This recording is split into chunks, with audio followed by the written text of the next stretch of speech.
बोलता है किसी भी सुपरस्टार हाँ बैठ के बोलता है उसके खिलाफ में वीडियो नहीं बनाऊंगा आज के बाद कभी भी। और पवन भैया के लिए भी नहीं बनाऊंगा। बोल फिर हाँ उठक बैठक कर 5 बार भी 10 बार करा दूंगा। तो दोस्तों यही है यूट्यूबर महेश पांडे जी की वायरल वीडियो। दोस्तों ये वायरल वीडियो 41 सेकंड का है। इस वीडियो में आपको महेश पांडे कान पकड़कर उठक बैठक करते हुए नजर आ रहे हैं। आगे देखिए इस वीडियो को कि इस वीडियो में महेश पांडे जी से जबरदस्ती क्या क्या बुलवाया जा रहा है।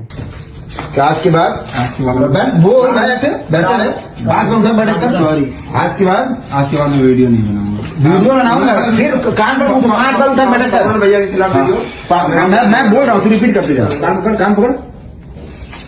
आज के बाद कभी भी मैं किसी भी सुपरस्टार के लिए जो अपने दम पे बने हैं बोलता है किसी भी सुपरस्टार हाँ बैठ के बोलता है उसके खिलाफ में वीडियो नहीं बनाऊंगा आज के बाद कभी भी। और पवन भैया के लिए भी नहीं बनाऊंगा। बोल फिर हाँ उठक बैठक कर 5 बार भी 10 बार करा दूंगा।